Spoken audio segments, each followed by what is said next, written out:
ஏன் இங்கே சீமானை பேசுகிறோம், அர்ஜுன் சம்பத்தை பேசவில்லை என்று சொன்னால், அர்ஜுன் சம்பத் நமக்கு நேர் எதிராக இருக்கிறார். எதிரி என்பதை நம்மால் அடையாளம் காண முடிகிறது. ஹெச் ராஜா நம்முடைய அரசியலுக்கு நேர் எதிராக இருக்கிறார். அவர் நமக்கு எதிரி என்பதை நம்மால் அடையாளம் காண முடிகிறது. எனவே எதிரிகளை அடையாளம் காணுகிற அந்த அரசியலை நாம் புரிந்து கொள்ளுகிற போது துரோகிகளையும் அடையாளம் காண வேண்டிய தேவை இருக்கிறது.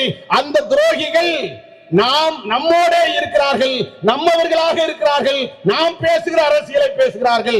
எனவேதான் அப்படி பேசுகிற சீமான் போன்ற போலி தமிழ் தேசியவாதிகளை நாம் இங்கே அடையாளம் காண வேண்டிய தேவை இருக்கிறது.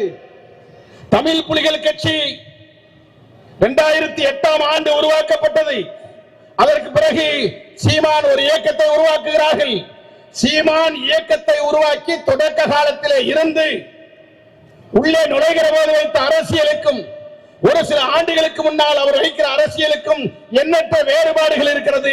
அந்த வேறுபாடுகளுக்கு பின்னால் RSS இருக்கிறது, அந்த வேறுபாடுகளுக்கு பின்னால் பிஜேபி இருக்கிறது என்பதை தொடக்க காலத்திலேயே அடையாளம் கண்டு சீமானுக்கு எதிரான அரசியலை முன்வைத்த இயக்கத்திலே தமிழ் புலிகள் கட்சி ஒரு மகத்தான பல போராட்டங்களை முன்னெடுத்திருக்கிறோம் என்பதையும் இந்த இடத்திலே நான் சுட்டிக்காட்ட விரும்புகிறேன்.